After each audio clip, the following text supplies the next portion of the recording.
Welcome to the Endless Knot. What connects witchcraft, dreams, paperclips, and trees? The answer is magical, as we'll find out in this year's Halloween video.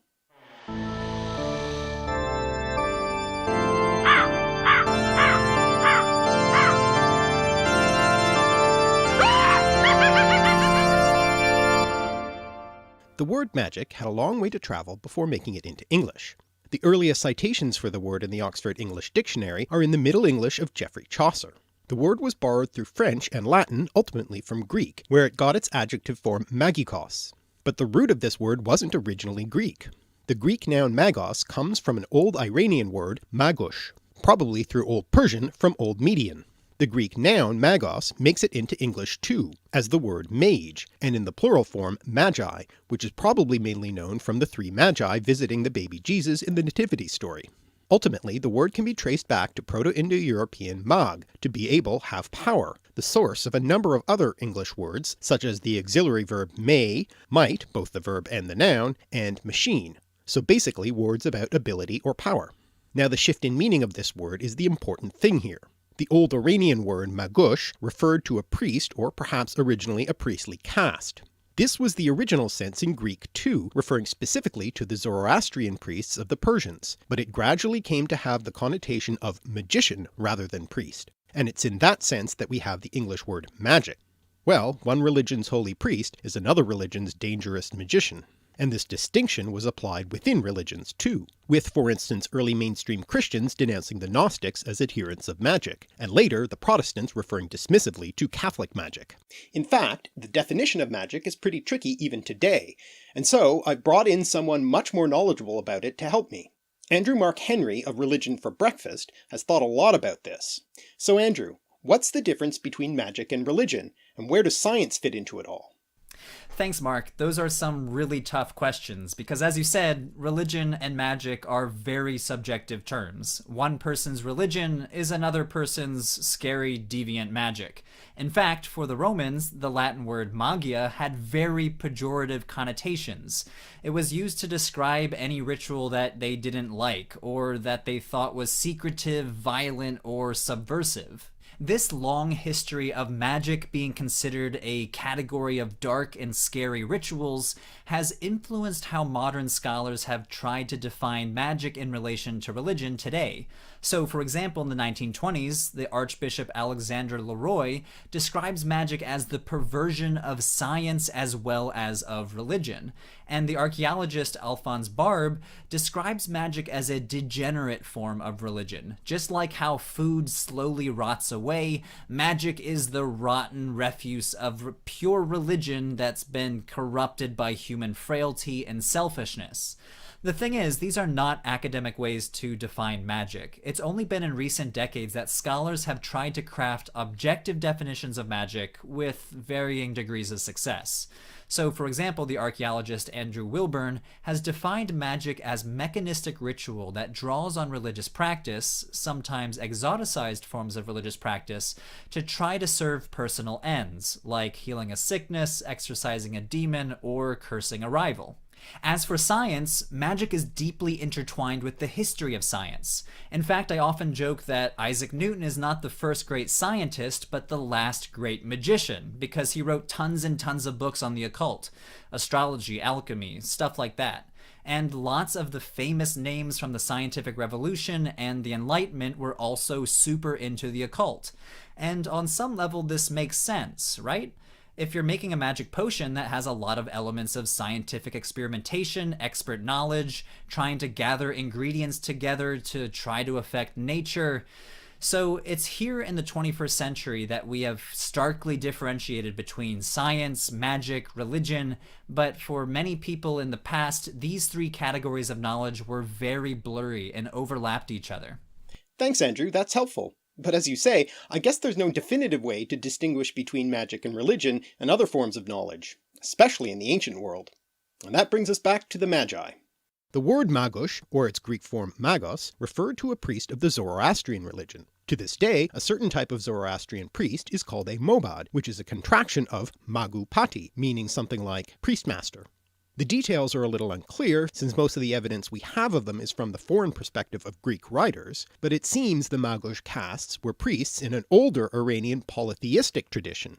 But sometime around the 8th century BCE they adopted the monotheistic Zoroastrian religion. It seems that with the unification of the Persian Empire under Cyrus the Great, the specifically Median Magos caste spread more generally throughout Iran. The later 5th century Greek physician and historian Ctesias referred to Zarathustra, who was the founder of Zoroastrianism, and whose name became Zoroaster in Greek, as a Magos himself. Whatever the details might be, the Magoses came to be associated with Zoroastrianism. It's important to keep in mind that Zoroastrianism wasn't a completely new religion, but a modification of older traditions. Scholars aren't certain when the prophet Zarathustra lived, but it's estimated to be in the 2nd millennium BCE, or perhaps a little later around the 7th or 6th century BCE, closer to the time of Cyrus the Great. He was a religious reformer who promoted the idea of one god, Ahura Mazda, and the importance of human free will and personal ethics over ritual and sacrifice. Ahura Mazda's name, by the way, which means literally wise spirit or lord, comes ultimately from the Proto-Indo-European roots Ansu, spirit, which produced the words Aesir and Asgard, the names of the Old Norse gods and their abode respectively, men, to think, and day, to set or put. Over time, the other old Iranian gods came to be demonized and were referred to as Daivas. Daiva is cognate with Sanskrit Deva, one of the terms for a deity in Hinduism, and goes back to the Proto-Indo-European root Dyeu, meaning to shine, but also used to refer to a skyfather god, Dyeu or Dyeu Pater, which spread with the Indo-European languages, becoming Jupiter in Latin, Zeus in Greek, and Tyr or Tu in the Germanic pantheon, now reflected in the word Tuesday. It's also the root behind such words as divine, deity, and Latin deus, god, as in deus ex machina, literally God from the machine, referring to an unlikely solution to an unsolvable problem to resolve a plot. And, as we've seen already, machina and English machine come from the same root as magic. The other important concept of Zoroastrianism to keep in mind are the principles of Asha and Druj, meaning roughly truth and the lie, and the ongoing struggle between these forces, essentially a dualistic battle between good and evil. The word Asha or Arta comes ultimately from the Proto-Indo-European root ar, to fit together, which also gives us such words as order, harmony, rhyme, and rite, as in a religious rite. The word druj or drug comes ultimately from Proto-Indo-European dreug, meaning to deceive, a concept we'll return to. Fittingly for this time of year, the root also leads to Old Norse draugr, a kind of undead creature similar to a revenant or zombie, probably via the idea of a phantom. The word also gives us the English word dream, which makes sense if you think of dreams as deceptive. This brings us to the connection between dreams and magic, as one of the roles of the Magos or Magi seems to have been dream interpretation. Another word we have for dreams, at least bad dreams, is nightmare, which also has its origins in Old English. Actually, the compound word nightmare doesn't show up until the late 13th century, but is made up of the Old English words nicht and mara. But Old English mara and the word nightmare itself didn't originally refer to a bad dream. The Old English mara originally referred to a kind of female incubus who would sit upon people's chests while they slept, producing a feeling of suffocation. And that was the original meaning of the compound nightmare as well. By the 16th century, the word nightmare could also refer to the feeling of suffocation, and it wasn't until as late as the 19th century that nightmare could refer to any bad dream. Now Old English mara can be traced back to the Proto-Indo-European root mare, which meant to rub away, harm, a sense we can still see in the derivative mortar, as in a mortar and pestle. That root also led to a number of words having to do with death, such as mortal and murder. Interestingly, it's also the source of the first element of Morrigan, the Irish goddess associated with both war and fate, specifically with the foretelling of death or victory in battle, who may have been the source of the figure in Arthurian legend Morgan Le Fay, a magical enchantress.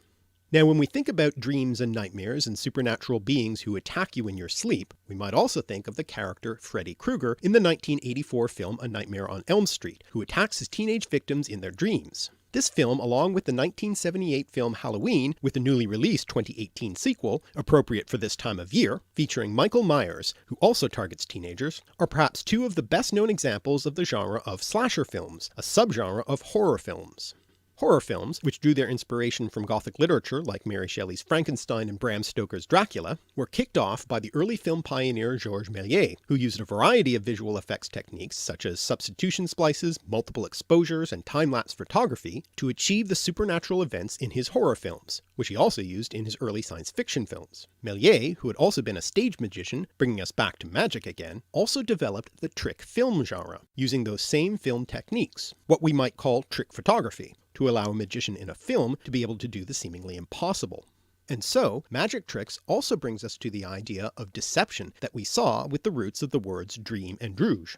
The word trick comes into English from Old French trick, deceit, treachery, cheating, and tricher, cheat, trick, deceive, and is thus related to the word treachery, but the origin of the Old French words is uncertain. They might come from Latin tricari, to trifle, dally, play tricks, from the plural noun tricae, perplexities, wiles, tricks, which also gives us the word extricate, literally to get out of perplexities. Alternatively, it might instead come into French from a Germanic source related to Dutch trick, drawing, pull, which also has the sense trick, cunning, and is traceable back to the Proto-Indo-European root drag, to draw, drag on the ground. There's a related rhyming variant of this root, trag, to draw, drag, move, which comes into Latin as trahere, to pull, draw, which comes into English in a number of different forms, such as traction, tractor, train, attract, contract, and treat. The sense development for treat goes like this. The Latin frequentative form of trahere is tractara, to manage, handle, deal with, discuss, which comes into Old French as traiter, to deal with, act towards, set forth in speech or writing. This comes into Middle English with the sense negotiate, bargain, deal with, and we can see this sense in the related word treaty, and from this develop the later senses of to heal, cure, and to entertain with food or drink, and anything that gives pleasure. So if this tricky etymology is correct, Halloween trick-or-treating doesn't really offer a choice as it's etymologically redundant. Now getting back to magic tricks, which deceive the audience for the purposes of entertainment, the stage magician often achieves this through misdirection and sleight of hand, often using a magic wand to draw the gaze of the viewer. Now of course, beyond the worlds of stage magic and fiction, with Harry Potter's wand or Gandalf's staff, there are ancient traditions of wands used for magical purposes, probably based on the scepters that were widespread symbols of rulership.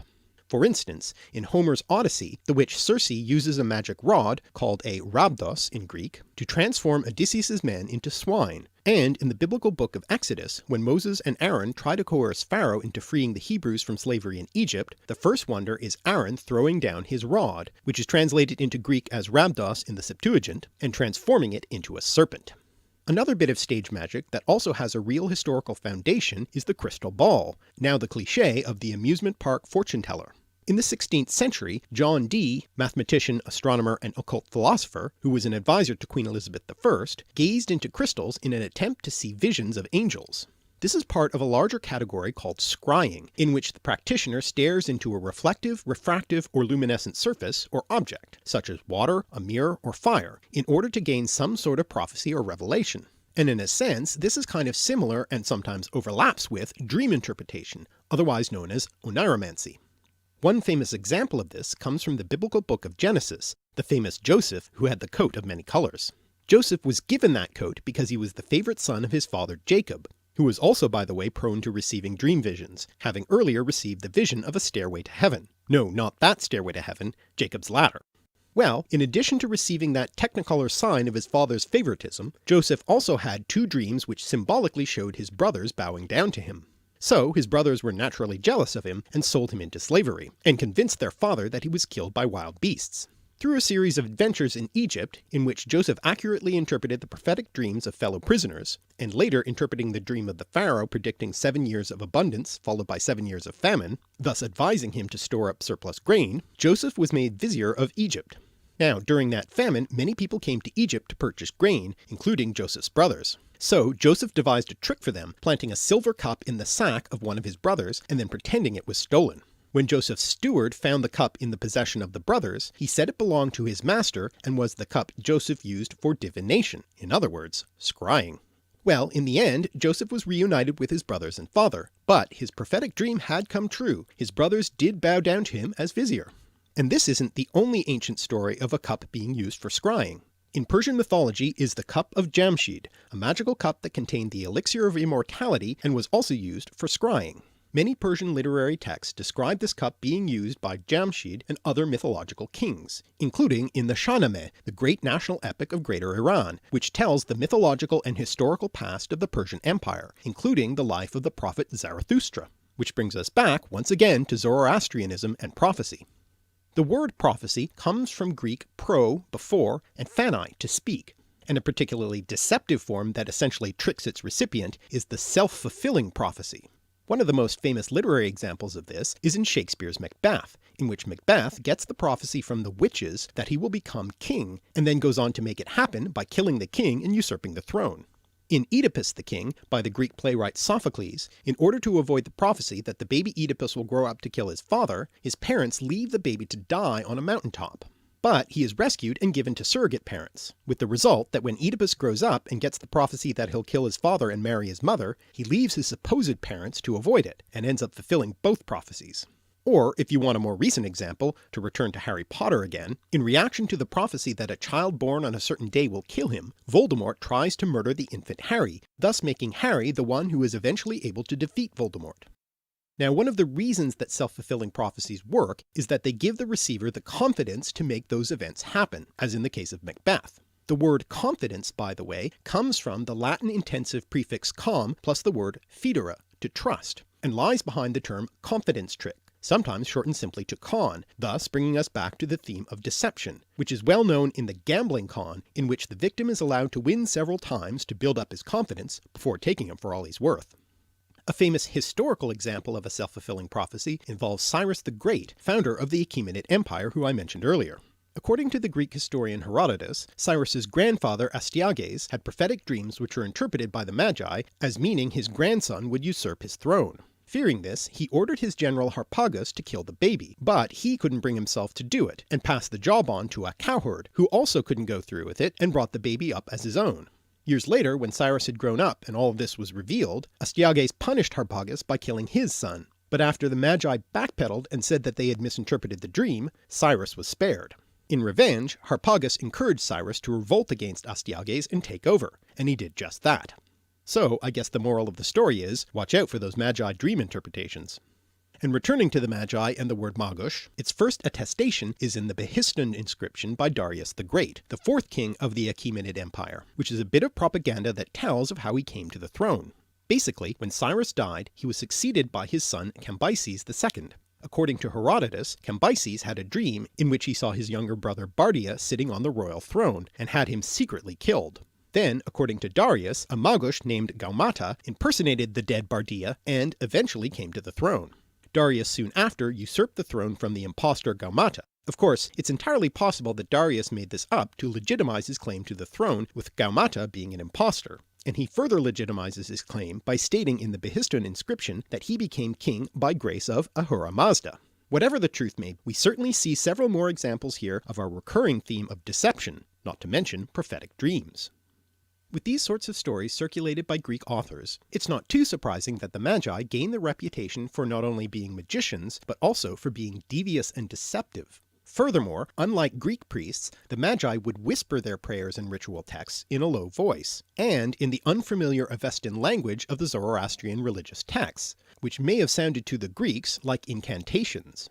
Interestingly, the native Greek word for magic, goeteia, with goes meaning sorcerer, or literally one who howls out enchantments, comes from the Greek verb goon, to wail, groan, weep, from a Proto-Indo-European root that meant to call or cry. The Greeks had other words for particular types of magic, such as necromanteia, necromancy or the communication with the dead for prophetic purposes, from nekros, dead body, and manteia, divination oracle, derived from mynesthai, to be inspired, from men, to think, one of the Proto-Indo-European roots that lies behind the name Ahura Mazda. And the word pharmakeia, from which we get the word pharmacy, referred to the practice of using drugs, poisons, and medicines. But the word mageia soon became a more general term for magic in Greek. Nevertheless, the Greeks were often also quite skeptical about magic. Herodotus recounts the story of Darius's successor Xerxes, who when sailing his fleet to attack Greece was hindered by a storm, but the Magi were able to quell the storm with their sacrifices and incantations, allowing them to proceed. Or, as Herodotus dryly wrote, perhaps it abated of its own accord. And in that self-fulfilling prophecy play Oedipus the King, Sophocles has Oedipus use the word magos as a term of abuse directed at the soothsayer Tiresias when he gave him a prediction he didn't like. So the word also came to have the sense of a charlatan in Greek. The Magi in the biblical nativity narrative probably originally implied the use of magic and astrology, since they predicted and located the Christ child from the stars. But in later Christian traditions, the Magi are often rendered as the three kings, or the three wise men, reflecting later Christianity's discomfort with magic, which they held to be the work of the devil. In any case, the Greek words magos and magia were subsequently borrowed into Latin as magus and magia, initially with the specific reference of Persian practices, as for instance by the Roman orator Cicero, but soon in the more general sense, as for instance by the poet Virgil. Interestingly, Virgil came to have a rather magical reputation himself. A practice arose of using Virgil's writings for a form of bibliomancy, that is, divination using books, called specifically sortes Virgilianae, or Virgilian lots. Basically, the way it works is, you take a text and randomly pick a passage from it, by for instance balancing a book on its spine and letting it fall open to a random page, and that passage would give you your prediction or answer to your question. Virgil wasn't the first author to be used this way. The Greek poet Homer is the source for the sortes Homericae, with the philosopher Plato reporting a similar form of this being used by his former teacher Socrates to predict his day of execution, but the practice continued into the Roman era. Later on, Christians would use the Bible for the sortes sanctorum, but the sortes Virgilianae was the most popular technique, with one early example being Hadrian's use of it to judge the Emperor Trajan's attitude toward him, when it correctly predicted that he would be adopted by the emperor as his heir. The practice continued through the Middle Ages and into the early modern period, and correctly predicted the death of King Charles I when the Viscount Falkland suggested the king try this as a light-hearted pastime when they came across a finely printed and bound edition of Virgil. To mitigate the damage, the Viscount tried it himself, hoping to hit upon some irrelevant passage and discredit the king's prediction, only to correctly predict his own death. I guess with divination you should be careful what you ask. The really surprising thing here, though, is that in the Middle Ages, Virgil came to be thought of as a magician himself, and numerous stories and legends that had nothing to do with the poet's own biography sprang up about Virgil being an astrologer able to predict the future and a wizard able to perform great feats of magic. Some of the things that sparked this belief were the mystic element in Book 6 of the Aeneid and the prophetic nature of his fourth eclogue, which Christians took as prophesying the coming of Christ. Even his name was seen as being a clue, since the name Virgil is similar to the Latin word virga, wand, and he was said to have a maternal grandfather named Magus. Well, his mother did indeed come from a Roman family with the name Magia, though it's not related to the word magus. In medieval Wales, this reputation was so strong that the Welshified version of his name became a generic term for a magician, which today is the modern Welsh word for a pharmacist.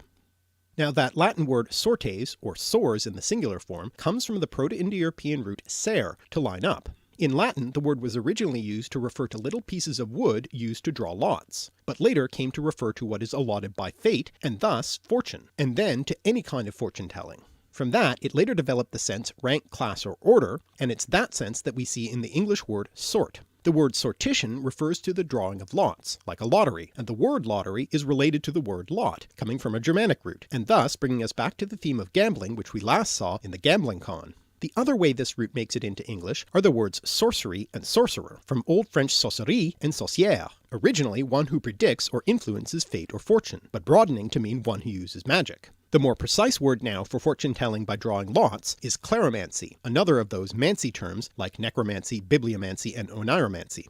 The first element of kleromancy is the Greek kleros, lot, allotment, from the Proto-Indo-European root kel, to strike or cut, from the idea of that which is cut off. Also from Greek kleros is Greek klerikos, Latin clericus, and English cleric, clerk, and clergy. So how do we get to here from there? Well, from the sense allotment, kleros also came to mean inheritance, which is how it's used in the Greek translation of the biblical book Leviticus in reference to assistance to the temple priests. Therefore shall they have no inheritance among their brethren, the Lord is their inheritance. So the word came to refer to matters having to do with priests, and eventually priest and the priesthood itself. In the Middle Ages, clerks, sometimes now pronounced clerks, were the only well-educated people available, and so in addition to their religious duties also used their skills as accountants, and from that we get the modern sense of clerk, which is broadened further to include clerical bureaucratic duties and even store clerks. The word cleric was re-borrowed into English to replace clerk, which had thus become ambiguous. But clergy brings us back to the theme of priests, like the original role of those magi, though the clergy probably don't engage in cleromancy in spite of the etymology. Probably. So far we've talked about priests and other male magicians, but what about witches? The word witch obviously carries a lot of baggage with it. For one thing, it's a gendered word referring specifically to women, and beyond its main magical sense, witch or old witch can be used as a contemptuous term for a disliked woman. Though it should be noted that in more recent times there has been an attempt to reclaim the word witch in a more positive context, as for instance is sometimes done by the neo-pagan world of Wicca, and in the Harry Potter world. Hermione is indeed the most gifted witch of her generation. Witches in the Middle Ages and early modern periods were suspected of many things, including preventing conception in women and attacking male fertility, sometimes actually stealing men's penises, storing them in large chests, or in birds' nests in trees. Historically, many women have been persecuted for the supposed crime of witchcraft, justified in part by the 15th century Christian treatise Malleus Maleficarum, the witch's hammer. And you can tell it's specifically women targeted here because of the feminine Latin ending arum. It's hard to know how many women were persecuted, tortured, and burned during the witch hunts of the 15th to 18th centuries, but some estimates place it at 60,000 to 200,000 to even as high as several million, and it's perhaps little surprise that the word wicked is derived from the same Old English root that produced the word witch. I guess you could say that wicked witch is etymologically redundant. Witch comes from the Old English word wicca, meaning witch, which has the masculine form wicca, meaning male witch or wizard, from which we get the modern word Wicca in reference to neo-paganism. It should be pointed out that there is no historical line of connection for this word from Old English to the present, with the word having been reintroduced into modern English in the early 20th century. The further etymology of the word witch is very disputed, with many suggestions being made. The Brothers Grimm, who I suppose would know a thing or two about witch stories, propose that Old English wicca and wicca come from the Proto-Indo-European root wake, to separate or divide, reflecting the practice of cleromancy, which according to the Roman ethnographer Tacitus was part of early Germanic religious practice. But Indo-Europeanist Calvert Watkins proposed that it comes from the root weg, meaning to be strong or lively, in the sense of to wake or rouse, reflecting the practice of necromancy, in other words one who wakes the dead. If true, which would be cognate with wake, watch, and wait, as well as vegetable, which is probably not the sort of thing you give out to trick-or-treaters dressed up as witches. And though there are numerous other suggested etymologies, I'll give you just one more, that it might be traced back to a homophonous root wake, which in this case means consecrated or holy, and has a number of other derivatives connected to religion and magic. For instance, German Weihnachten, literally holy night, used specifically in reference to Christmas. But we'd better leave Christmas aside because this is Halloween. And Latin victima, and English victim, in reference to animals used in religious sacrifices. But most interestingly for our purposes, the words guile and wile, both referring to deceit or trickery, which would then be akin to Old English wigle, divination, sorcery, but which also bring us back to our ongoing theme of deception. But there are a lot more terms for male magic practitioners. In the Harry Potter world, that would be wizard, but wizard has more of a positive connotation, so for a better parallel to witch, let's turn to the word warlock. Interestingly, the word didn't originally have any connection to magic. In Old English, the word warloga meant traitor, liar, oathbreaker, reminding us again of the theme of deception, and by extension it was sometimes used to refer to the devil. It's only later in the 16th century in Scots that the word came to be used as the male equivalent of a witch. Etymologically, it breaks down into two elements, the second of which is leogan, to lie, which also gives us the word lie. The first element is war, faith, fidelity, agreement, from the Proto-Indo-European root verao, true, trustworthy, which also leads to the Latin word veritas, sometimes thought of by the Romans as the personification of truth, and related to such English words as verify and veracity. So literally, a warlock is a truth liar. Now this brings us back to the concept of truth, the opposite of lies and deceptions, opposing ideas which you'll remember as the opposing forces in Zoroastrian Asha and Druj. There are a number of words in English that mean truth, including the now somewhat archaic word sooth. The Old English form soth was actually quite common and comes from the Proto-Indo-European root s that supplies several of the forms of the irregular verb to be, such as is and am, as well as words such as yes, essence, and sin. Though the word sooth today is somewhat obscure, the compound soothsayer, meaning a fortune-teller or prophet, is rather more well known, being used for instance to describe Tiresias in the Oedipus story, along with seer, literally one who sees. The word truth itself has a fascinating etymology. It goes back to the Proto-Indo-European root dero, to be firm, solid, steadfast, which also has the specialized senses of tree and wood, especially oak, including the word tree itself. It's also the second element in the word Ausatru, a term used to refer to a neo-pagan group focused on the Old Norse mythological tradition, which means literally faith or allegiance to the Aesir, the pantheon of Norse gods. And we've already seen that first element as the root lying behind the name of the Zoroastrian god Ahura Mazda. The Norse, by the way, also had their own tradition of magic, called Seidr, associated with the gods Odin and Freya. The word Seidr comes from the Proto-Indo-European root sai, meaning to bind or tie, which also has the derivatives sinew and secular, which originally as Latin saeculum meant age, span of time, and came to mean worldly, not religious. Other derivatives of Deru, solid tree, are dryad, a tree nymph in Greek mythology, and druid, the high-ranking priestly class who also wielded considerable secular power among the Celtic peoples. So the Druids are another example of a priestly class, like the Magi and the clergy, who are also mistrusted by external cultures, in this case the Romans during the Roman Britain period. The second element of the word Druid comes from the Proto-Indo-European wade, to see, which has such other derivatives as vision, view, and evident, as well as wise, wisdom, and wit. So a Druid is someone who is wise about trees. And from the word wise, we also get, in the Middle English period, the word wizard, literally a wise man, but it soon gained the more specific sense of a magician.